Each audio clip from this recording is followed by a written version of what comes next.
Vous êtes en compagnie de Radio Taïwan International.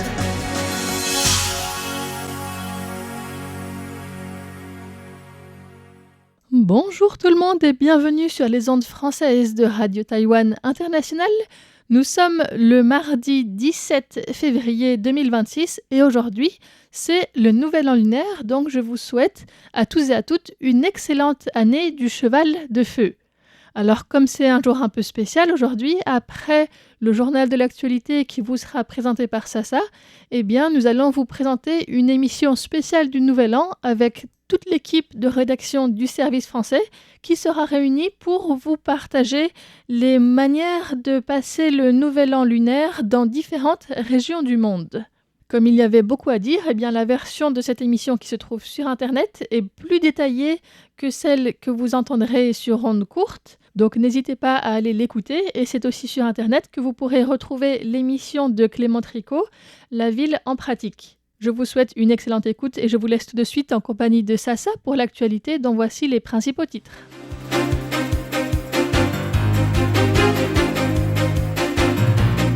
Le président Lai Ching-te présente ses vœux pour l'année du cheval.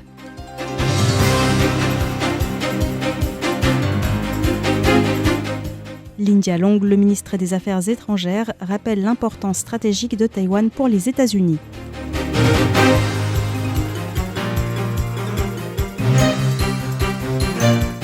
Le ministère de la Culture propose un ensemble d'expositions sur les droits humains durant le Nouvel An lunaire.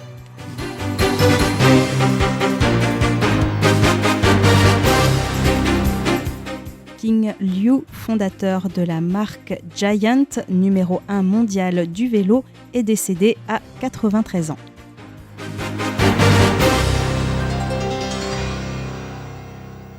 Vœux du président Lai Ching-te pour l'année du cheval. En ce mardi 17 février, premier jour du Nouvel An lunaire, le président Lai Ching-te s'est rendu dans différents temples à Taipei, Nouveau-Taipei et Keelung pour y prier la paix et la prospérité en cette année du cheval qui s'ouvre. Il a par ailleurs affirmé que le gouvernement s'appuierait sur les réussites économiques de l'année écoulée pour continuer à développer l'économie, en particulier accompagner la modernisation des PME. Le président a mis l'accent sur les politiques de redistribution des fruits de la croissance, notamment l'augmentation ces dernières années des salaires des militaires, des fonctionnaires et des enseignants, ainsi que les revalorisations salariales des militaires, policiers, ouvriers et des travailleurs migrants. Sur le plan politique, Lai Ching-te a dit espérer que les partis au pouvoir et d'opposition collaboreront dans l'intérêt général et que le yuan législatif accélérera l'adoption du budget 2026 de l'État et du budget spécial de la Défense. Lin Jialong rappelle l'importance stratégique de Taïwan pour les États-Unis. Dans une interview exclusive accordée à Fox News Digital, le ministre taïwanais des Affaires étrangères a évoqué les dossiers géopolitiques et économiques. Il a déclaré que l'expansionnisme autoritaire croissant de la Chine menaçait non seulement la sécurité et le système démocratique de Taïwan, mais constituait également un défi majeur pour la paix et la stabilité dans la région Indo-Pacifique.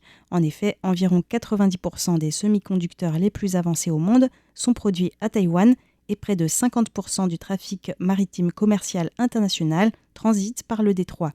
Le rôle central de Taïwan en matière de géopolitique, de technologie et de chaînes d'approvisionnement fait de la stabilité du détroit de Taïwan une priorité pour Washington. Aux yeux de Lin Jialong, les décideurs politiques américains comprennent que l'industrie taïwanaise des semi-conducteurs et sa chaîne d'approvisionnement sont vitales pour la sécurité économique des États-Unis. Par ailleurs, le ministre a dit apprécier les efforts déployés par les États-Unis et d'autres partenaires pour contrer les tentatives de la Chine de modifier unilatéralement le statu quo dans le détroit. Lin Jialong a déclaré que Taïwan s'engageait à rééquilibrer ses échanges commerciaux avec les États-Unis tout en renforçant sa coopération stratégique dans le domaine de l'IA. Dans un contexte de confrontation stratégique sino-américaine et de restructuration des chaînes d'approvisionnement mondiales, les entreprises taïwanaises reconnaissent, selon lui, le potentiel considérable d'investir aux États-Unis.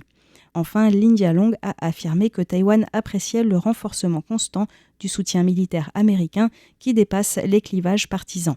Cependant, il a également souligné que Taïwan accélérait ses propres investissements dans la défense avec pour objectif de porter le budget de la défense à 5% du PIB d'ici à 2030. Le ministère de la Culture propose un ensemble d'expositions sur les droits humains. En cette période du Nouvel An lunaire, le ministère de la Culture organise plusieurs expositions sur la justice transitionnelle et les droits humains dans différents sites. Le mémorial Chiang Kai-shek, qui ouvre ses portes dès le 2e jour de l'année du cheval, propose l'exposition Flowers of Freedom, qui relie la vague mondiale de démocratie au parcours de Taïwan vers la liberté d'expression. Le Musée national des droits de l'homme organise quant à lui l'exposition Breakthrough the Blockade, qui lie contexte historique et installations interactives. L'exposition plonge les visiteurs dans le périple éprouvant des réfugiés politiques qui ont risqué leur vie pour franchir le blocus et revenir à Taïwan, comme l'explique Liao Wei-di, un responsable du Bureau des droits humains et de la justice transitionnelle du gouvernement. En partant des récits des personnes réelles, les visiteurs peuvent tirer des cartes de personnages à l'entrée de l'exposition. Après avoir passé le bureau de vérification d'identité, les visiteurs peuvent se lancer dans une exploration immersive pour comprendre le mécanisme et le fonctionnement de la liste noire. Ce parcours permet de mieux comprendre la persécution des libertés individuelles pendant l'ère autoritaire, ainsi que les efforts extraordinaires déployés par de nombreux réfugiés politiques à l'étranger pour briser le blocus et revenir à Taïwan. Leur seul objectif était de rentrer chez eux et de défendre la démocratie et la liberté pour le peuple de cette terre.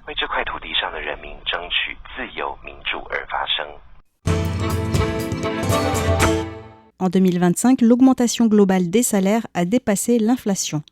Le Bureau gouvernemental des statistiques a publié les données salariales de 2025 qui mettent en évidence que le salaire mensuel régulier moyen à Taïwan a augmenté d'environ 3%, ce qui dépasse le niveau de l'inflation et marque la croissance la plus forte depuis 26 ans. Le bureau a précisé que c'est notamment l'augmentation du salaire minimum qui a contribué à porter le salaire mensuel moyen à 47 884 $ taïwanais, soit environ 1 285 €, ainsi que la forte croissance des exportations liées aux applications d'intelligence artificielle. L'indice des prix à la consommation a progressé de 1,66% l'an dernier. Après correction de l'inflation, le taux de croissance annuel moyen des salaires réels s'est établi à 1,4%, son plus haut niveau depuis près de 5 ans. Malgré cette progression, la croissance salariale est restée très inégale. Le pourcentage de salariés percevant un salaire inférieur au salaire moyen a atteint 70% l'an dernier, un niveau jamais vu depuis 6 ans, révélant de fortes disparités entre les différents secteurs économiques. King Liu, fondateur de la marque de vélo Giant, est décédé à 93 ans. Taïwan est l'un des tout premiers producteurs et exportateurs de vélos au monde et la marque Giant domine le marché. Hier, le fondateur de l'entreprise, King Liu, s'est éteint à 93 ans. En plus d'avoir fait de Giant le numéro 1 mondial, sa collaboration avec la ville de Taipei pour le lancement de U-Bike, devenu le système de vélo en libre service le plus rentable au monde, est considéré comme le plus grand accomplissement de sa vie. C'est en 1972 qu'il a fondé la société Giant Machinery dans le centre de Taïwan. Les débuts sont extrêmement difficiles, mais sa persévérance a porté ses fruits. En 1981, il a fondé sa propre marque Giant et a lancé des vélos à un prix élevé. Cela a consolidé la réputation mondiale du Made in Taiwan dans le domaine du cycle, en démontrant que Taïwan est également capable de fabriquer des vélos haut de gamme. Giant a notamment été pionnier dans le développement du premier vélo au monde en fibre de carbone, remplaçant les cadres en acier et créant un marché entièrement nouveau. Le taux d'inscription dans l'enseignement supérieur atteint 90%, dépassant la moyenne mondiale. Le ministère taïwanais de l'Éducation a publié un rapport sur les statistiques en matière d'éducation au regard des objectifs du développement durable des Nations Unies. Ces résultats montrent qu'en 2021, plus de 99% des élèves à Taïwan achevaient leurs études primaires au collège et au lycée, bien au-delà de la moyenne mondiale. En 2023, le taux d'inscription dans l'enseignement supérieur à Taïwan s'élevait à 90%, contre 43% en moyenne dans le monde et 74% en Asie de l'Est. Le Salon international des orchidées ouvrira bientôt ses portes. C'est le 27 février prochain que le Salon international des orchidées et des technologies florales de Taïwan ouvrira ses portes à Tainan. Selon le ministère de l'Agriculture, ce salon qui accueille des exposants de plus de 30 pays devrait attirer plus de 420 000 visiteurs et générer 1,2 milliard de dollars taïwanais de transactions, soit près de 32 millions d'euros. Parmi les pays participants cette année figurent notamment les Pays-Bas, les États-Unis, le Japon, le Vietnam et la Thaïlande. Selon le ministère de l'Agriculture, le secteur floral taïwanais représente dans l'ensemble environ 18 milliards de dollars taïwanais, près de 480 millions d'euros, et les orchidées constituent le segment le plus compétitif de ce secteur à l'international. C'était le journal de l'actualité du mardi 17 février 2026, premier jour de l'année du cheval. Je vous souhaite une très bonne année à tous en compagnie de Radio Taïwan International.